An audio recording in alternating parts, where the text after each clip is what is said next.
Hello everyone, today we will be going over the Byzantine problem. What is a Byzantine problem? It describes the difficulty decentralized systems have in agreeing on a single truth. The Byzantine problem is a game theory problem, and this analogy is about several generals besieging Byzantium, where they surround the city and they must collectively decide when to attack. So we're going over the history right now, and here's a slide representing exactly what happened in the past.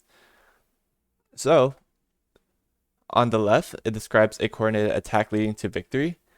As you can see, all these attackers attacking Byzantium are in agreement and they all perform the same action to attack.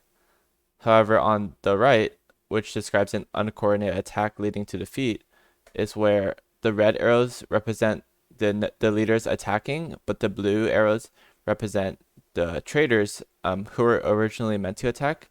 They decide to abandon ship, and this leads to defeat since not all of the attackers are in cohesion. Yeah, so if all of the generals attack at the same time, they win. If they attack at different times, they lose.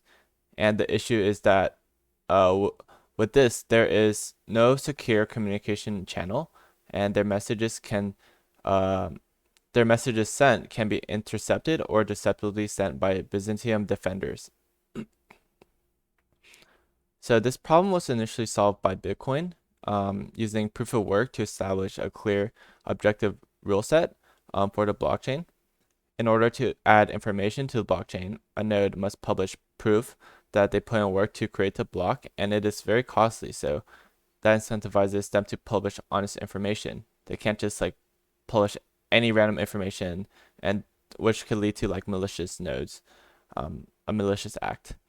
And once the blockchain has been added to the blockchain, once a block has been added to the blockchain, it is extremely difficult to remove, making the blockchain immutable. So um, each other node verifies itself whether blocks are valid based on proof of work. If a node attempts to broadcast false information, all nodes will immediately recognize it as invalid and ignore it. So each node can verify all information on the Bitcoin network itself. So there's no need to trust other members, which solves the Byzantine general problem, which was like directly correlated to there's no secure communication channel in that problem. All right, moving on to Omicro solution. So first, there's a few definitions we should go over. The first is a Byzantine failure, which is where a node acts arbitrarily and sometimes maliciously.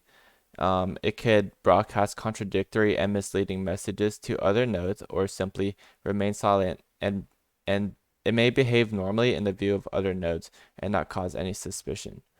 This is one of the two types of node failures that can occur in the network. Another definition to talk about is the Byzantine fault tolerance.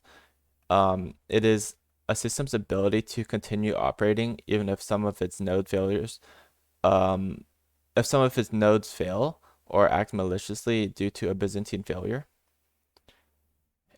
In Omicro's network, we adopt a particularly synchronous network model. Byzantine fault tolerance protocols relying on partially synchronous protocols can tolerate up to f faulty nodes with a total of n equals to 3f plus 1 nodes in the system. So we kind of compare BFT, PBFT to our consensus protocol. So we combat BFT through our consensus protocol, where it starts off with a node creating a dynamic circuit, which is pretty much a routing circuit to implement the consensus protocols and is how communicational messages are sent from node to node. These messages are sent very quickly with an O3n communication complexity, in contrast to the O(n) squared time messaging complexity in practical Byzantine fault tolerance, which is a a well-known algorithm to combat the Byzantine tolerance problem. So a node needs to send only 3 messages to other nodes to achieve final consensus. And every single node participates in the consensus process, which makes the network more secure. Voting from the node occurs in multiple zones in the dynamic circuit, which is what allows the messaging complexity to be O3n, which makes it scalable to a very large-scale blockchain network. And in the final round, the member votes are collected, and these votes are carried forward to the leader nodes in all of the zones.